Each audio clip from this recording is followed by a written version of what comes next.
Ito ay makakasama natin ang National Council on Disability Affairs, Department of Social Welfare and Development at Bureau of Internal Revenue para talakayin ang mga pagkontra sa PWD IDs, pati na rin ang verification and validation efforts para sa Unified PWD ID System.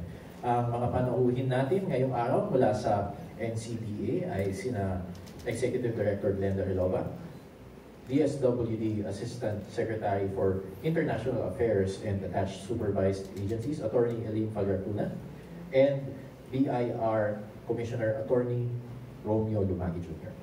Para formal na simula ng ating programa, ngayong araw ating tawagin si PIA Program Management Division Chief, Sir Daryl Winthrop Torres, para sa ating panimulang mensahe. Good morning, everyone, and welcome to today's PIA press conference. We gather this morning to shed light on a matter that cuts across social, welfare, fiscal policy, and the very principles of integrity and equity in public service. The misuse and proliferation of fraudulent persons with disability identification cards, or fake PWD-IDs. We are joined today by three agencies at the forefront of this effort. First, the National Council on Disability Affairs, or NCDA, our lead agency in safeguarding the rights and welfare of persons with disabilities. Second, the Department of Social Welfare and Development, or DSWD, a critical partner in the validation and issuance of PWD identification cards, and in ensuring that social protection reaches only those who truly qualify. And finally, we are joined by the Bureau of Internal Revenue, or BIR, whose insights are crucial in understanding how these fraudulent IDs affect not just public trust, but government revenue through improper tax exemptions.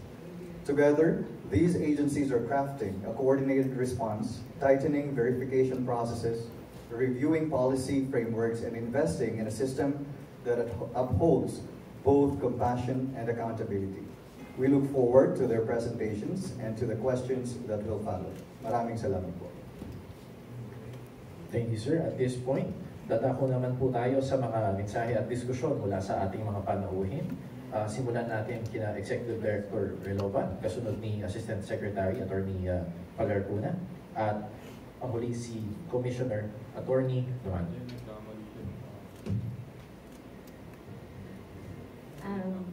Hello, good morning. So, for quite some time, the social media and the traditional media has been bombarded with lots of issues regarding the proliferation of fake IDs. Eventually, the Senate Committee on Ways and Means also called for a public hearing regarding the alleged proliferation of more than 8 millions of fake persons with disabilities IDs. And there's an assumption that there's a tax leakage of around 88.2 billion pesos regarding the use of this ID. Therefore, based on those particular instances, the DSWD, together with other stakeholders, the National Council on Disability Affairs, and the organizations of persons with disability, had a roundtable discussion sometime after a week of that particular hearing, wherein it was deemed that the unified ID system would somehow address all these problems. And therefore, since that particular time, up until now, the DSWD and the NCDA has partnered in procuring for a unified ID system, and also procurement of a certain database so that we can have a monitoring of the use of this ID, as well as the transfer of the PRPWD, or Philippine Registry of Persons with Disabilities system, from the Department of Health to the National Council on Disability Affairs. Thank you.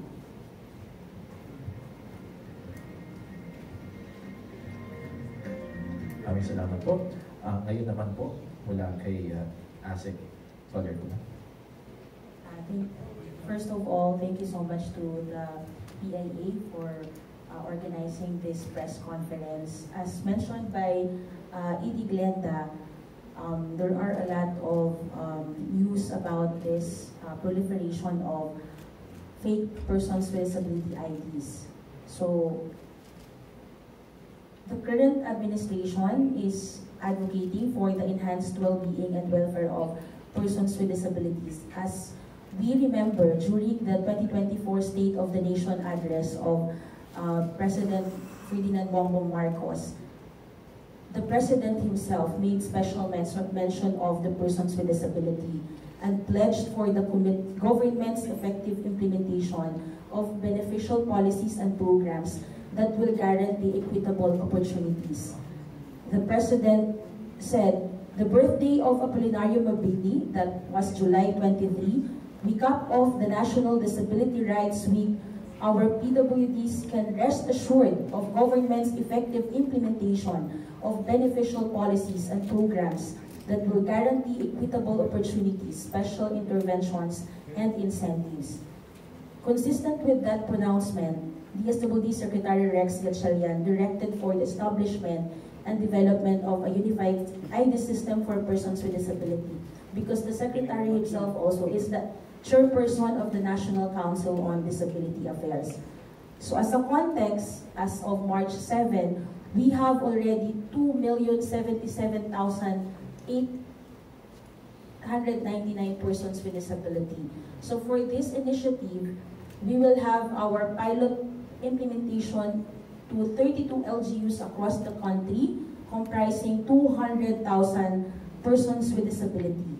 And the remaining 90% will be fully implemented in 2026. So the unified ID system will incorporate advanced security features such as QR code, PhilSys, and centralized database as mentioned by ED Glenda a while ago to ensure that only eligible individual can access the benefits according to them.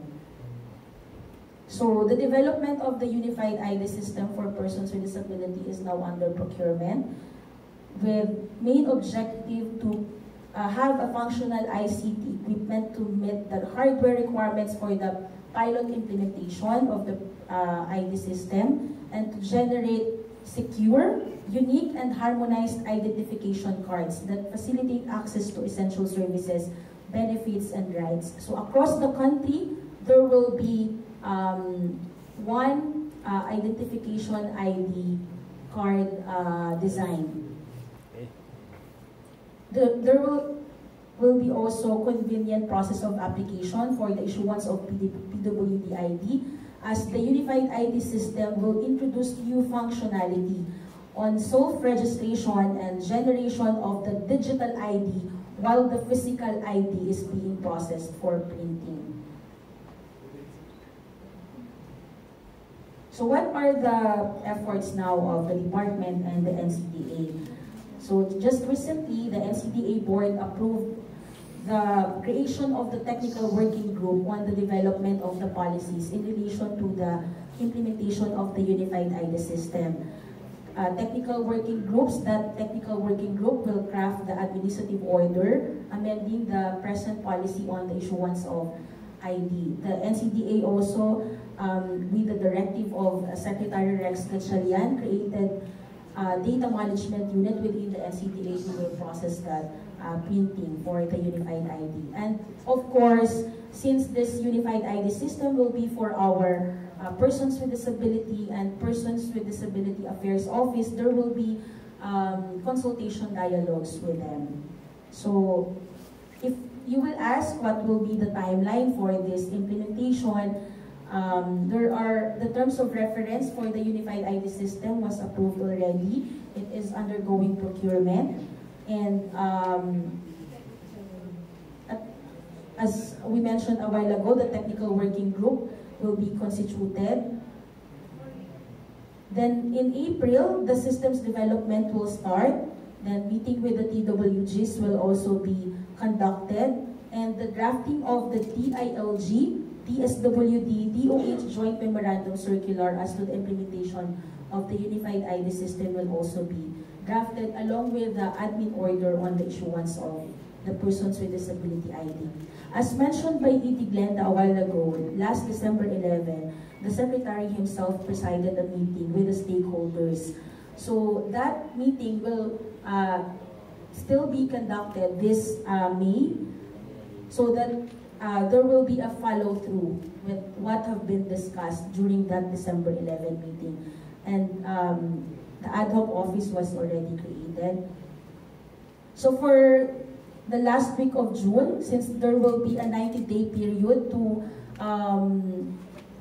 develop the system, and then we will present it to Secretary. And then hopefully, by the time that we will celebrate the National Disability Rights Week, the Unified ID system will be launched. The pilot test, as we mentioned a while ago, to the 32 LGUs will be conducted on July to December. Of course, in coordination and in partnership with our National Council on Disability Affairs. And finally, the full implementation of this Unified ID system will be conducted in 2026.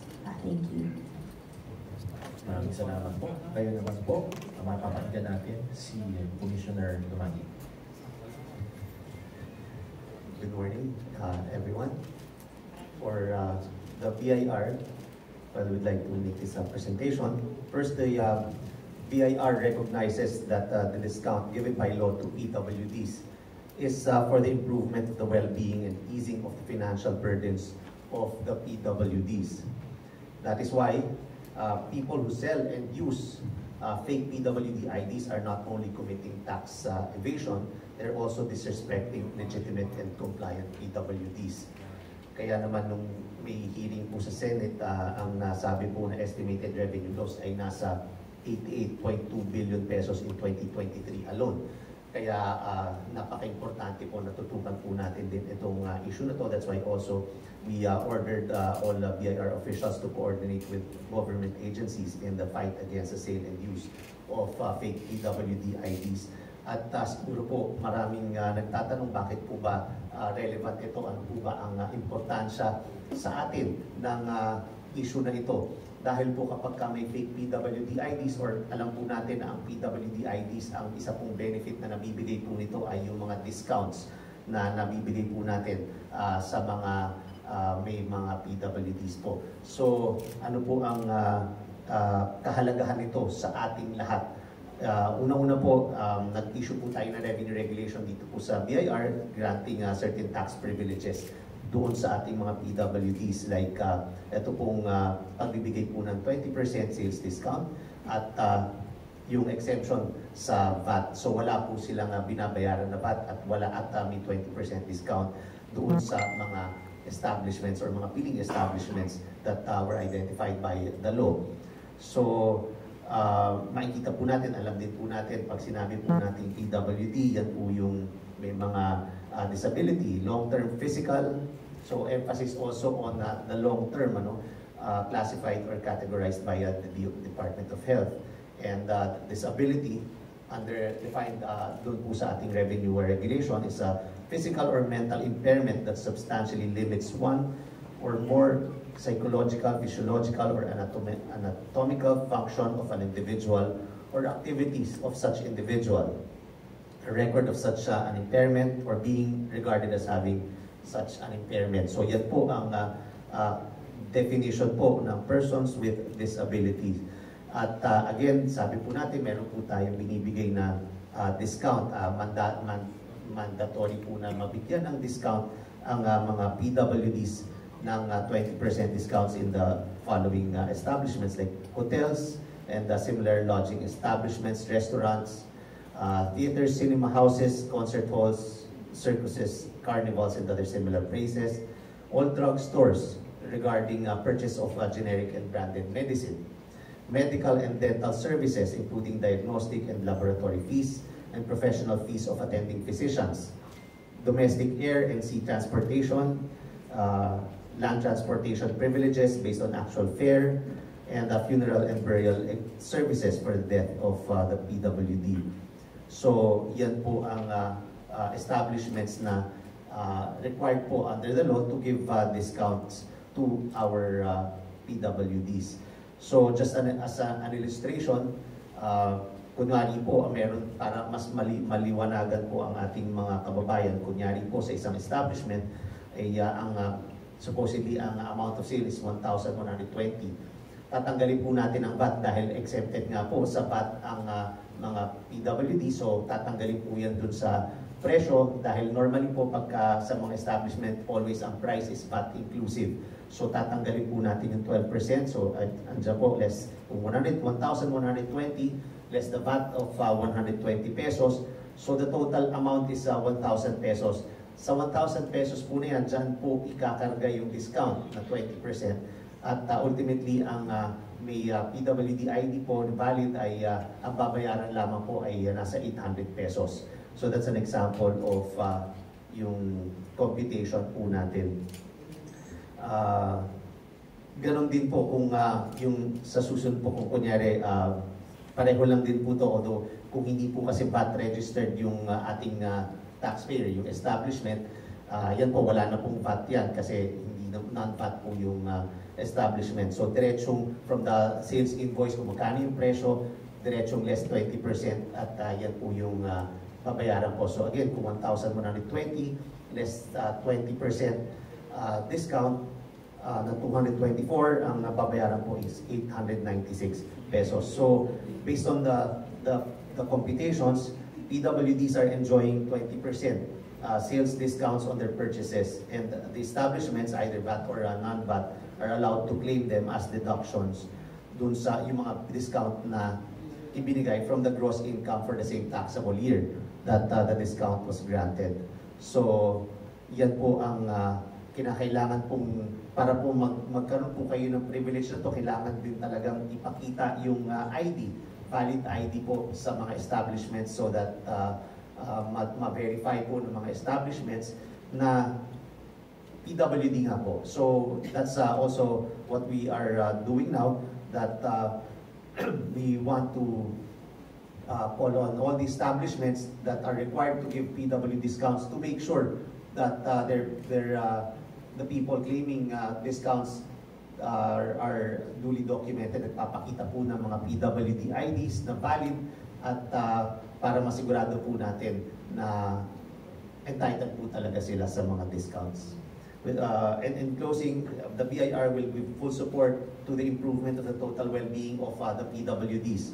We will also seek assistance with key government agencies in strengthening enforcement and improving the monitoring of PWD-related transactions that can help minimize fraud and ensure that benefits reach legitimate PWDs only and protect the integrity of the government's tax system. The proliferation of fake PWD IDs has significant economic consequences, leading to substantial revenue losses and undermining the intent of the law. Kaya po importante po na bantayan po natin itong issue na ito. Huwag natin payagan na merong nagkalat na mga peking PWD ID dahil lahat po tayo ang napeperwisyo po nito. Hindi lamang yung mga establishments na nagbibigay ng discount, kundi lahat po tayo dahil imbis na nakokolekta ng gobyerno yung mga buwis na nababawas po dyan ay nawawala po. So malaking bagay po na makolekta po natin sana itong mga revenues na ito. Yan po, magandang umaga po sa ating lahat.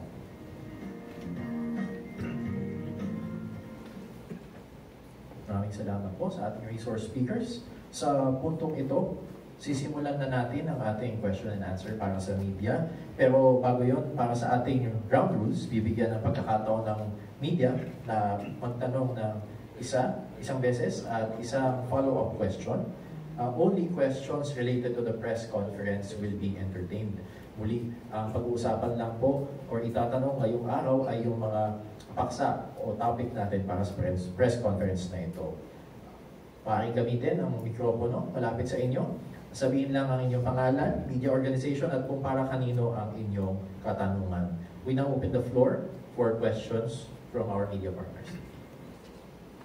Good morning po, Noliliwanag ng Philippine One and Jari Pilipinas. Para po kay Ma'am Glenda. Ma'am, mananatili po ba sa LGU yung pag-apply ng ID ng PWD? And ano-ano po yung mga kasama pang sakit o disorder para makakuha ng ID po? Thank you. Thank you, Sir Nolly, for that question. So, ang first touch po ng ating mga persons with disability is our local government unit. And every local government unit ay meron po tayo itong mga persons with disabilities affairs offices. So definitely po, ang application po nila ay doon pa rin po sa ating LGU. At syempre po, kinakailangan nilang ipresenta po yung medical certificate na nagpapatunay po ng kanilang pagiging person with disability. So ia-assess po yon ng ating mga Persons with Disability Affairs offices, and then sila din po yung mag-a-approve whether nag-qualify po sila as persons with disability, and then yun po ay mapupunta lamang po sa systems po namin para po makapag-generate po tayo ng digital ID, and then within a period of 1 month, we will be delivering to the local government unit ito pong ating physical ID na may safety feature po. So, in terms naman po kung ano-ano po itong mga kapansanan po, ito po ay meron po tayong 10 categories.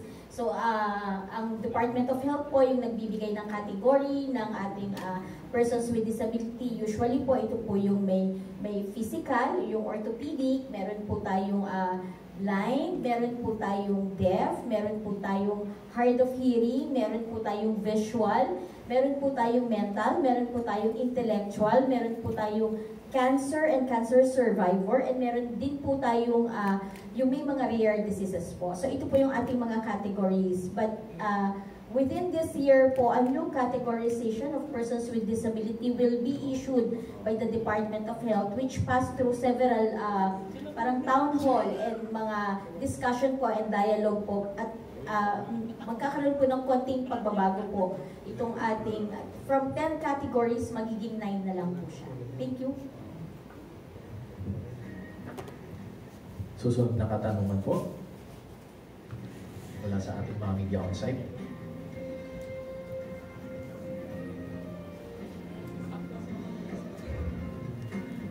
Yes, ma'am. Good morning po. Kay Commissioner Lumani po sana yung question ko. Is there room for tax policy reforms po ba that could provide businesses with greater flexibility while maintaining PWD benefits? Thank you po.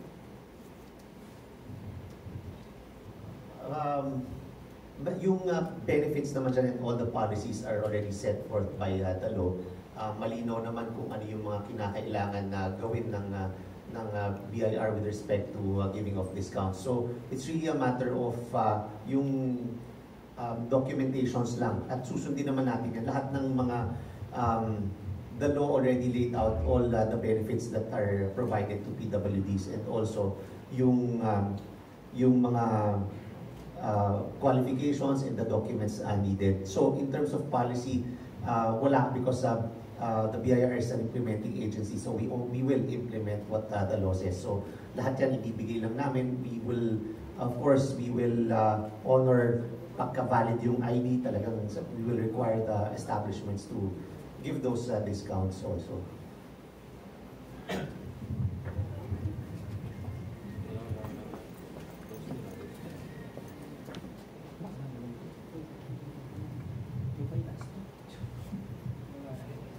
Good morning po. My name is Jay Mante of DCMS Media and Radyo Pilipino America.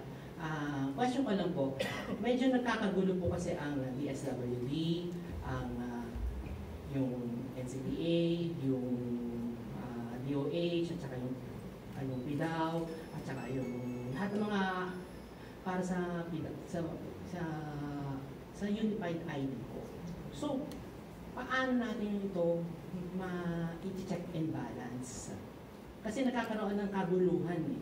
Kasi minsan, may isang PWD na nagpupunta doon sa PIDAW office, and then sasabihin, tapos binigyan na siya ng ID, and then after that, siyempre gagamitin na niya. So, then paggamit niya, sasabihin, peke daw. So, paano?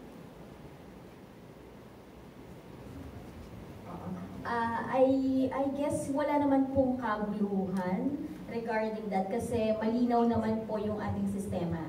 So, ang NCDA po kasi is composed of 2 parts. Number 1 is the governing board, which is composed of the 13 government agencies na nag-i-implement ng mga programa para po sa ating persons with disability, at kami po sa NCDA ay secretariat. So, NCDA po ay chair ng DSWD. Pero ang implementation po ng program ay nagmumula po dito sa 13 ahensya na ito in terms po ng transportation, DOTR, DPWH, accessibility ng mga buildings, auxiliary devices, DSWD po yan. Pero sa ground po, katulad ng sinabi ko kanina, ang first touch and application po sa local government unit where the persons with disability resides ay ang ating pong Persons with Disability Affairs Office. Ang nangyayari po dyan minsan is pagka po halimbawa, nag-issue po ang ating mga PIDAW offices, nagkamali po sila ng pagkakatype, noon pong meron po yung distinct number eh. Bawat munisipyo may numero po yan, pagkatapos wala ang barangay, basta region, province, and munisipyo, may distinct number po yan. So, i-encode po nila. Ngayon, kung nagkaroon po ng human error sa encoding or sa printing po ng ID, pag po ating verify yan dito sa persons with PRPWD, so magkakaroon po yan ng error. Yeah. So, nandun po nagmumula. Pero pagdating po sa sistema, hindi po magulo yan. Very clear po yan from the PDAW up to the Department of Health. Ito po sa Department of Health, it is not intended to become a verification ng ating pong mga ID. Kaya po din-develop ang PRPWD is for the government and the Department of Health to craft health programs po para po sa ating persons with disabilities. Kaya lang po, since sila lang po yung nag-e-exist na database at once nga po in-upload ng ating mga PIDAW, pasok po ito dito sa database po ng Department of Health. Pero hindi po siya intended as the sole database para po sa ating persons with disabilities. So ito po ang intention po nito, makita ng DOH ilan ba dito ang merong mental disability, ilan ba dito ang may intellectual, so that they can come up with proper assistance, proper programs for those particular sectors. Thank you, Jay. Thank you po. Ay, may tatapusin mo. Ay, I would just like to add, follow up na lang din po para din po sa inyong lahat po. Paano po may assure na yung verification? Kasi minsan nakakagulo talaga yung mga PWDs. Minsan natataranta sila, minsan pati yung mga magulang, pati yung mga affected families, nawiwindang. So, technically speaking, hindi nila alam kung saan malalapit. Paano na maaayos ito? thank you po. For the first question a while ago, tama po si Edie Lenz, wala naman pong nangyayaring kaguluhan. And in fact, moving forward, this will be a whole of government approach. As what we mentioned a while ago, there will be a technical working group composed of selected member agencies, including the 3 LGUs na magiging pilot po nitong Unified ID System.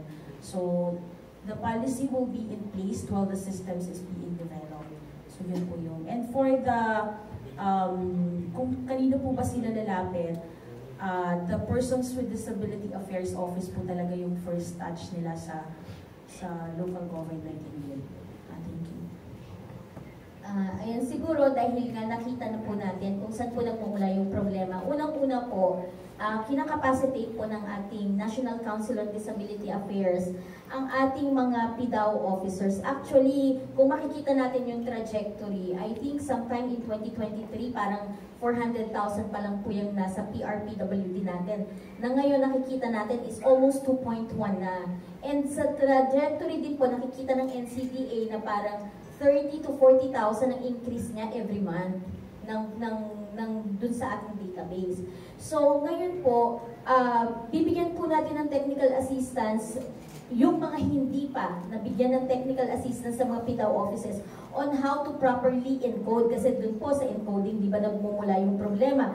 Pag nagkamali sila ng pagsulat, or pag-print ng ID po, so magkakaroon na kaagad to ng problema. So pangalawa naman po, madaming pagkakataon na rin po na ang Department of Health ay Nag-strengthen din po nitong ating PRPWD, yung mga maintenance po ay ginawa po nila para po yung inirereklamo din naman dati na offline ay mawala na rin po. So, all systems po ay chine-check po natin ngayon para po mag-work, para po sa ating persons with disability.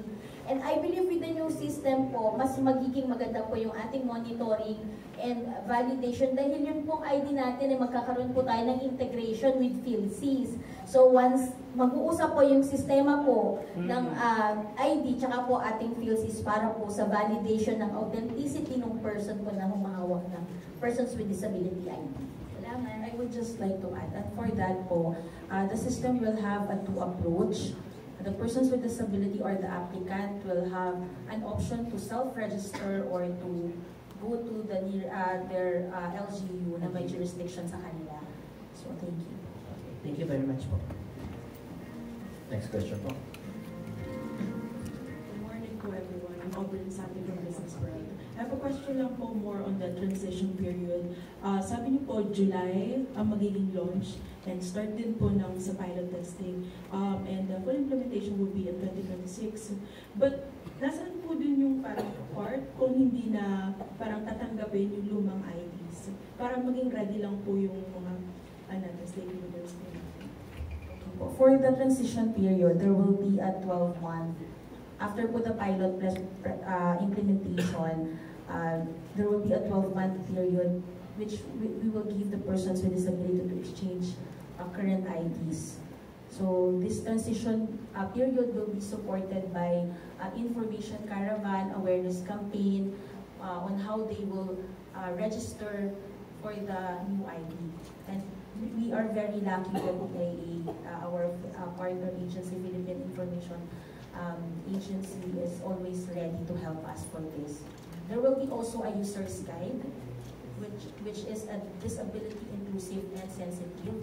So may ano siya, may mga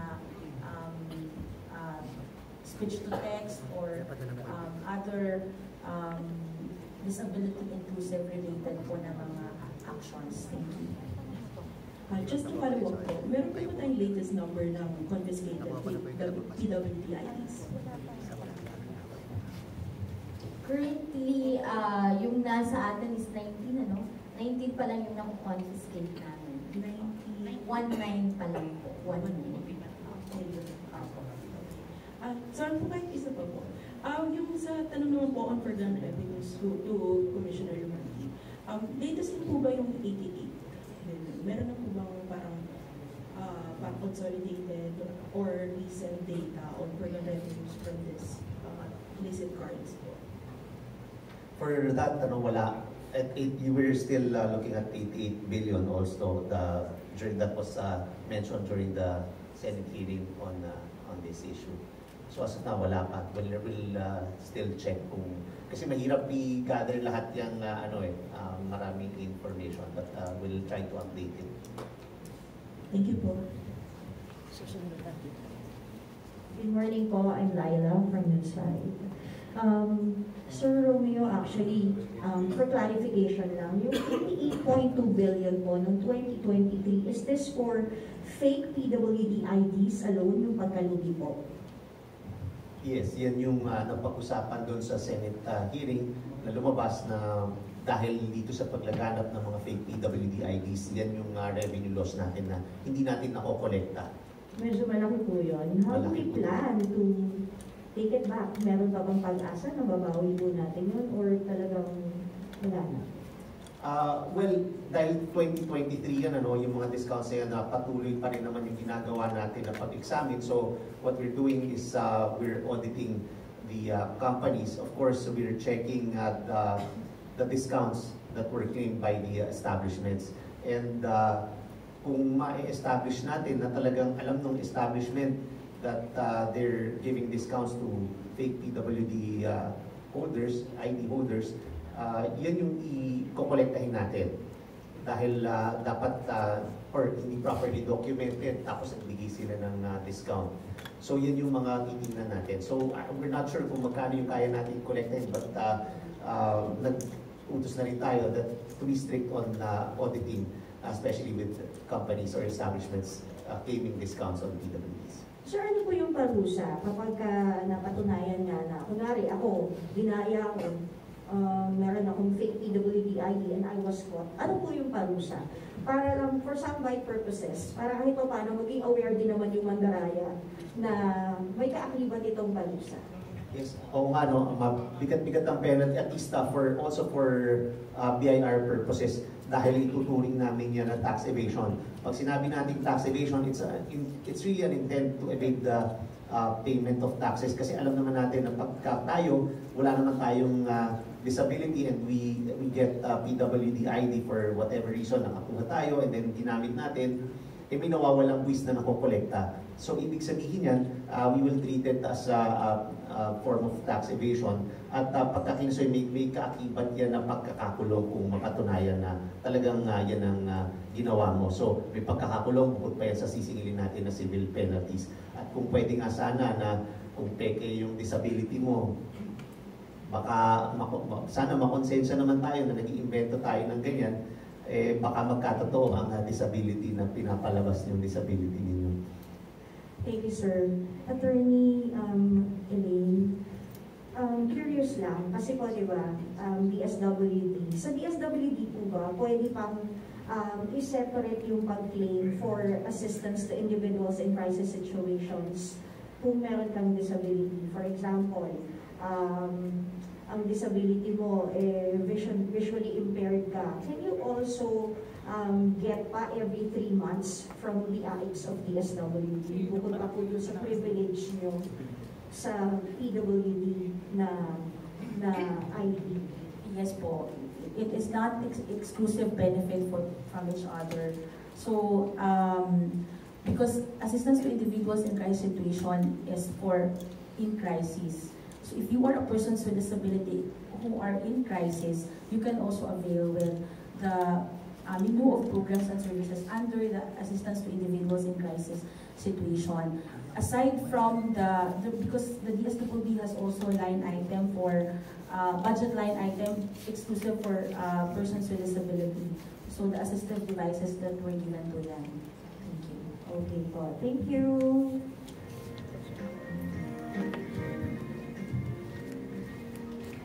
Good morning po, Acor from Rappler. The DOJ recently issued a legal opinion saying na establishments can't deny discounts to unverified PWD ID card holders. But for guidance lang po sa businesses, for example, they were saying na what if yung barangay code or yung design ng ID is clearly a fake ID? In instances like those, what should they do? Yeah, there was an opinion, I think opinion number 4 ng DOJ when we asked whether, kasi nagiging point of argument lagi yan. Laging sinasabi ng persons with disability na dapat hindi siya bine-verify. Actually, ito yun eh. So, meron kaming 2 questions sa kanila na whether dapat ba na i-verify yung ID ng persons with disability? And pangalawa is kung dinanay ba sila ng parang benefit nila dahil sa presumption lang na ito ay fake, violation ba ito ng Magna Carta for Persons with Disability? So ito yung 2 points na pinag-discussan ng opinion ng Department of Justice. So ang sinasabi kasi nga sa batas, ano naman siya, expressly provided na sinasabi upon presentation of yung proof of entitlement nila, which is yung diniscuss din kanina ni Commissioner, yung tatlo na whether an ID issued by the PDAO offices or under the MSWD o kung wala pang PDAO offices, or a passport ng isang persons with disability na may apparent disability, or an ID issued by the NCDA. So pag pinresent ito, yung presumption of regularity, dapat po ay naando doon, na ibigay talaga nila. And in case na blatantly, parang sa tingin nila ay fake talaga itong ID na ito, ang ating pong ang ating mga establishment is guided, and we even provided them yung hotline po ng ating mga PDAO offices wherein they can verify po itong mga IDs po na ito. And also, they can also tell us, the NCDA, para po dito sa verification. Once also that the PRPWD is transferred to NCDA, we will be having a hotline po dito dito. And we're looking at a 24-hour hotline po para po sa pag-verify lang po nitong mga sa tingin po nila ay fake na ID po. Sa BIR, sir, are there any concerns from your end? Kasi syempre buwis nga po yung mawawala dito if maraming fake na kumakalat. On the part of businesses, meron na po ba silang nilapit sa inyo na any way how the BIR can help combat nga fake PWD IDs na on the side naman of businesses na syempre daw pag nagsasubmit sila ng mga tax returns or records nila, on your end po, kung hindi verified yung mga discounts pala na nabigay, ano po kayang pwedeng solusyon dun on the side of the BIR? Sa amin naman, again, we will strictly implement the law. So, importante that all the businesses follow the guidelines. So, kinakailangan talaga makita nila yung IDs dahil yan naman ang importante. So, if they grant discounts na nawala, talagang i-disallow natin yung claim nila ng deductions. So, importante lang na mapakita yan. And hindi naman nila kasalanan kung mapresentahan sila ng peke at naniwala sila. So, we will also be lenient on those instances na parang tulong din naman dahil minsan mahirap din naman ma-monitor yan. So yan ang issue na pinipresent nila dahil hindi din naman minsan nila malaman na fake pala yun. So yan ang tulong natin sa kanila. But we will also coordinate with NCDA, other government offices to make sure that the PWD IDs are valid. Kaya pagka maraming masyadong discounts or deductions na kiniklaim because of the PWD discounts, we will verify also kung valid itong mga IDs na to. So that's depending on the result ng verification natin, we will act accordingly. Thank you po. Next question po. Mula sa ating mga kasamahan on-site.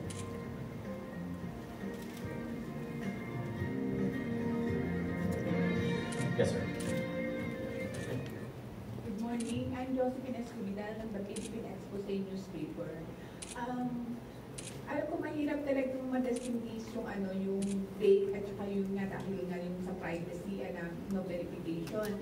Pero meron din po ba kayong mga hinahandang parusa o meron na bang parusa? Kasi may na-experience ako na may nakalusot talaga na hindi siya PWD pero totoo yung kanyang PWD card. Kumbaga, sino po kaya yung responsable doon na may nakakalusot na hindi PWD pero meron po silang legit na card?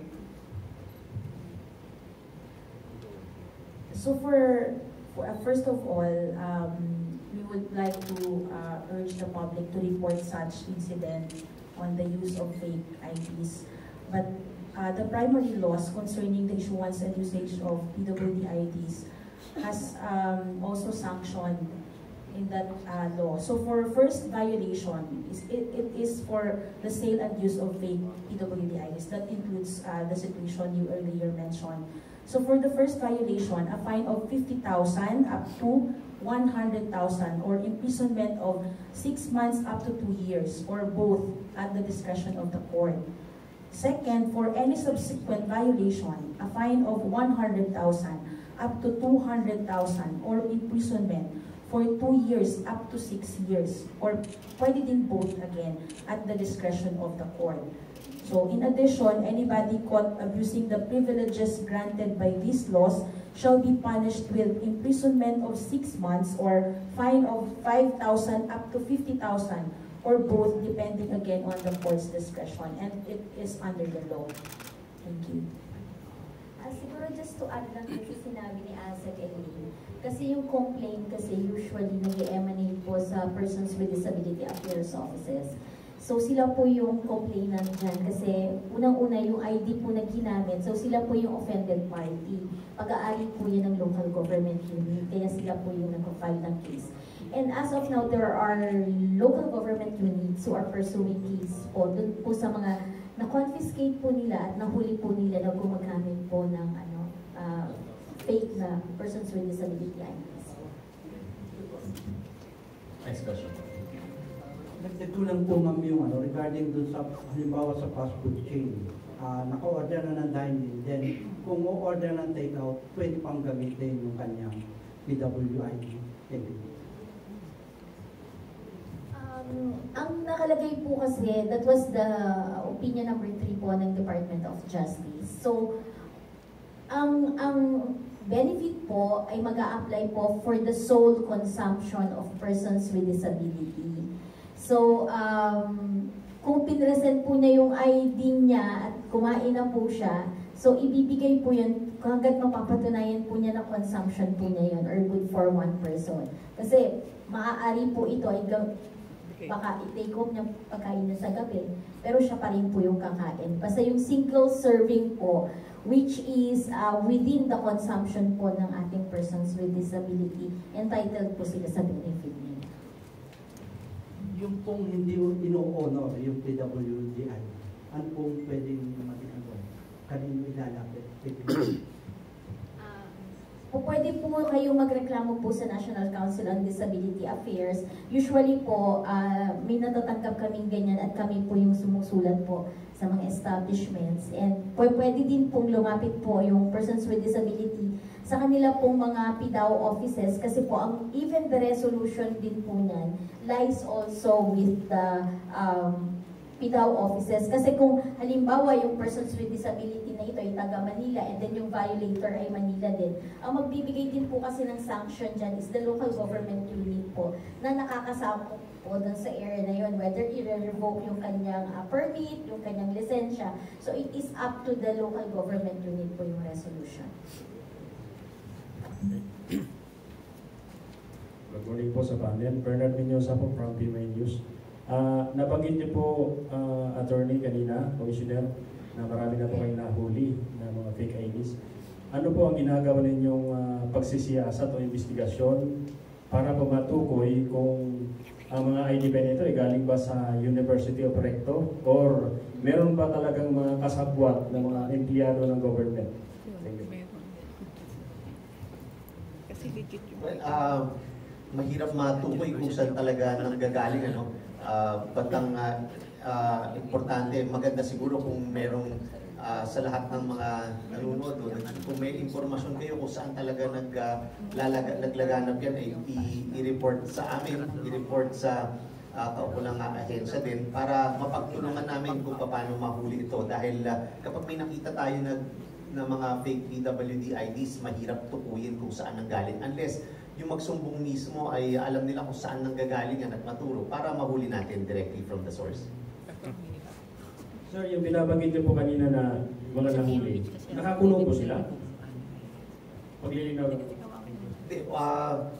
Wala pa naman tayo, wala naman ako sinabi kanina may nahuli na, no? So, ang sinabi natin ay inaaral natin, titingnan natin kung ano yan.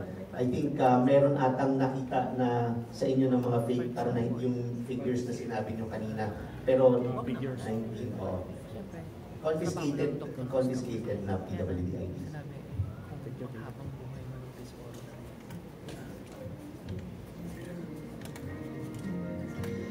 Morning po, yung Plantilla ng BIA. Tanong ko lang po, meron ba tayong ino-offer na benefit para sa mga establishment at good support yung ating benefits para mga PWD, so even yung mga senior citizens, ano po. And then, ito po bang gaano po karami po yung mga nag-aabay sa ating mga, ano po ang kanilang mga regulation at salamat. For benefits as far as tax is concerned, pagka nagbigay ang mga establishments ng discount pursuant to yung PWD na ito at senior citizen, pwede nilang gamitin ito as corresponding deduction. So kung kunyari, yung amount of discount na nabigay natin, katulad ng yung illustration natin kanina, kunyari 100 pesos ang nabigay mong discount at or 200 pesos sa 1,000 pesos na selling price mo, tapos nagbigay ka ng 200 pesos. Pag nireport mo yun sa sales mo, sa revenues mo, itideduct mo yung 200 pesos para bababa yung taxable income mo. So, ibig sabihin, nagagamit din nila yan na so hindi lang entirely yung establishments ang nag-shoulder ng discount na ito dahil nagagamit din yan pagpapababa ng mga babayaran nilang buwis.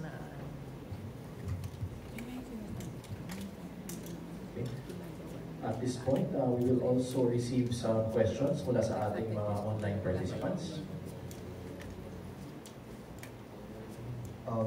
Natanggap po natin, sir, from Ronil Lular. With the implementation of the new unified ID system, will it serve only for issuance of the identification card, or will it also function as database? If it includes a database, does that mean that the DOH-issued PRPWD system will no longer be needed? I believe that the DOH system is a standalone system. Kasi nga, di ba, as what was mentioned in the law, it is developed to develop programs or national programs, health programs for persons with disability. Ang maganda lang po dito is mag-uusap lang yung systems ng PRPWD tsaka po itong ID system as well as the PhilSys system. So, yung integration po ng data nandito na po with the unified ID system. For Commissioner Lumagi, sir, ano daw po ang pananaw ng BIR sa posibilidad na magkaroon ng centralized digital verification system? For BIR, it's a welcome development because unang-una, mas magiging malakas ang yung verification natin, mas mapipigilan ang paglaganap ng mga peking PWD ID. At alam naman natin, pagka nabawas-bawasan yan, nawala na totally ang mga peking PWD ID, ay makukolekta natin ang mga supposedly revenue loss resulting from the proliferation of the fake PWD IDs. That's why we're happy with that development at sana matapos na nga yan para makatulong po sa atin. Sir, sa inyo pa rin po, ano po yung mga polisiya ng BIR para matrack po yung mga online sellers na nag-i-implement or nagde-deny ng benefit ng isang PWD? Sinabi na rin natin before that online sellers are required to implement this law. So both for senior citizens discount and also PWD IDs, kailangan lang po natin siguraduhin that we also follow the law when we purchase from online sellers. So kailangan din po talaga mapakita natin yung ID na may valid tayong ID. So yan lang po. So as long as they're able to comply with the requirements of the law, yung mga online sellers kinakailangan pong i-honor to at magbigay ng discount. Thank you, Kong. For NCDA po and DSWD, kindly clarify lang po kung yun po bang PWD benefits ay para lang daw po sa Pilipino o kasama din po ba doon ng mga foreigners? Currently po, ang batas po natin ay ang nakalagay ay exclusive for Filipino citizens po na persons with disability. Sec, baka pwede natin i-expand from the context po ng DSWD. Yes, the privileges are available only to the Filipino citizen persons with disabilities, subject to the issuance or availment of, or the application for persons with disability ID. Kasi dun pa lang mabe-verify kung, or ma-check kung persons with disability talaga sila upon submission of those listed na mga requirements under the law. Thank you. Sir Darrell, kasi kinakailangan kasi yung persons with disability, di ba mag-a-apply sa PIDAW offices where they reside. So talagang binavalidate po yan ng ating mga PIDAW officers to distinguish po itong ating yung citizenship nila. Pero there's a pending bill po na may mga ilang exemption, pero it's only for the persons of concerns or yung ating mga asylum seekers and refugee po or stateless persons. Isinasali po natin dito kasi since signatory tayo sa Geneva Convention ng 1951-1954, so isinama po natin, pero this is just a pending bill. Maraming salamat po. Sir Gibbs. Ngayon naman po, hihingi pa tayo ng one round of questions mula sa ating mga on-site media. Ulit, the floor is still open. Yes, ma'am. I have another question po. Balik ako lang yung for the revenues. Since that was 2023 for 2024, do you have an estimate? Will it reach like 100 billion? Sa amin wala pa, hindi pa namin na-check yung for 2024. So again, we will try to collate that information para ma-update natin. But significantly higher po? We can't say, pwedeng more or less same, we're not sure.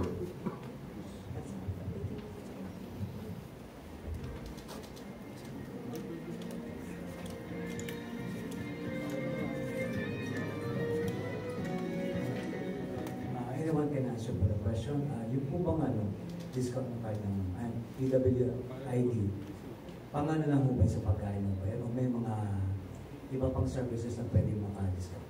Let's say, if you want to go to hardware, kasama ba siya sa pwede bigyan discount like necessity? Thank you.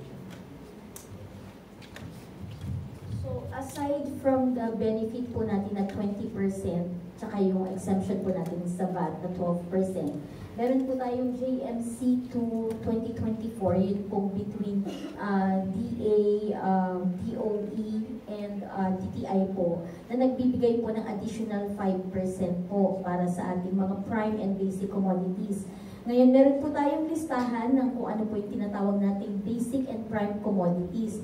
Kaya lang po, ito po ay may cap. So, ito yung sa loob po ng isang buwan, ang cap po is 2,500. 5% of the 2,500 na 500 pesos a month pa po. Yung additional yun na po. Pag namili po kayo sa mga groceries and supermarket, kaya po kinakailangan ng ating mga booklet. Kasi itong 500 pesos po na ito na additional, hindi po natin ito po pwedeng makuha ng one time, big time. So every week po, ang ating pong limit is 125 pesos. So 4 weeks, mamimili ka, so 125 pesos. Next week ulit, 125 pesos on top of the 20% and the VAT exemption. Next question from our on-site media. Yes, sir. Last na to, para masaya.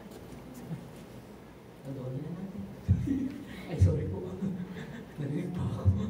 Good morning po. Message na lang po sa mga PWD all around the Philippines po na assurance po na mapoprotektahan po sila ng ating gobyerno po. Lahat po kayo. So for our persons with disability, rest assured that the government, specifically the DSWD, as the lead agency in social protection and implementation of programs and services, will continue to provide services to the persons with disabilities. And with the unified ID system that the DSWD with NCDA is now developing, rest assured that this will be for all of you, for the persons with disabilities benefits, and for the, of course, for the merchants also, and for the government itself. Thank you.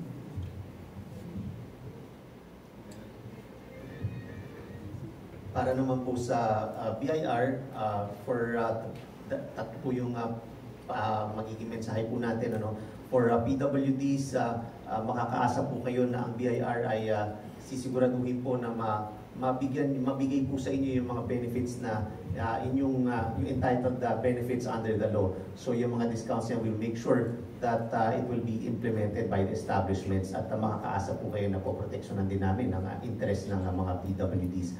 Sa mga establishments or yung mga negosyong required by law to give these privileges, ay sisiguraduhin din natin na mag-comply din sila. So yan din ang mensahe natin sa mga negosyante na required by law to give discounts.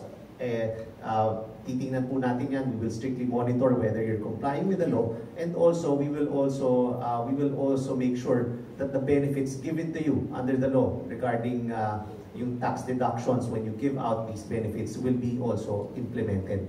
So protektado rin po ang mga establishments pagdating po dyan na makiklaim po ninyo as valid deductions as long as you comply with all the necessary requirements. At pangatlo po yung panawagan natin sa publiko, especially yung mga involved dito sa paggagawa ng mga peking PWD IDs, yung mga bumibili ng mga peking PWD IDs at lahat po ng involved dito sa scheme na ito, ay ang panawagan po natin ay sana po tumigil po kayo dito sa ginagawa ito dahil napakaganda ng layunin ng batas na to na makatulong sa ating mga persons with disabilities. Kaya wag po natin sanang baguhin ang batas na ito at masigurado po natin na yung mga revenues natin na binibigay or yung mga benefits na binibigay natin na ito ay makinabang po talaga ay yung mga tao po may kapansanan dahil kinakailangan po nila ng tulong ng gobyerno at lahat po tayo dapat dito ay nagko-contribute para mapagaan ang buhay nila sa pamamagitan ng hindi na tayo sana dumadagdag pa sa problema at sana po makonsensya po tayo sa paggamit ng mga peking PWD IDs na to dahil ultimately bansa po natin ang napeperwisyo dito. Yun naman po. Thank you.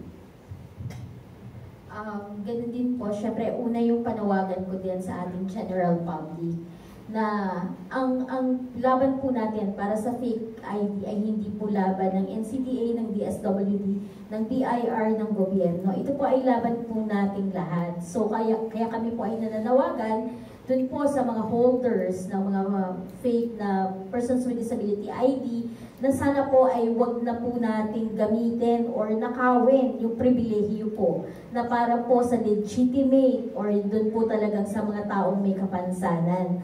Pangalawa din po, in-encourage din po namin ang public na sana po i-report nyo po kung meron kayong nakikita na tao na gumagamit ng fake na ID, tao na nag-proliferate or gumagawa ng fake na ID or nagbebenta po ng fake na ID. Pangalawa po sa ating mga establishments na nagbibigay po ng benepisyo para po sa ating mga kapatid na may kapansanan, ini-encourage po namin sila na yung presumption of regularity of the ID when presented po. Sana po ay i-honor po nila and if in doubt po, nandyan po ang ating mga PIDAO offices para po kanilang tawagan at nandito din po ang NCDA. And in terms of programs and services for persons with disability, ang NCDA po at ang DSWD ay patuloy po na nagka-craft ng mga programa po na magbibigay po ng serbisyo para po sa welfare ng ating mga persons with disability, hindi lamang po ang tulong po para po sa auxiliary device, financial assistance, kung hindi mga programa po na nag-e-empower po sa kanila at nagbibigay po ng dignidad para po sabay-sabay po tayong maging contributing member of our nation. Maraming salamat po. Maraming salamat po sa ating mga panauhin. Diyan po nagtatapos ang ating question and answer at PIA Press Conference kasama ang ating mga panauhin at media partners. Muli, maraming salamat kina Executive Director Relova, Assistant Secretary Pagarcuna at Commissioner Lumagi. Maraming salamat din po sa ating mga kasamahan sa media para sa inyong pagtangkilik at hanggang sa susunod na PIA Press Conference, maraming salamat po.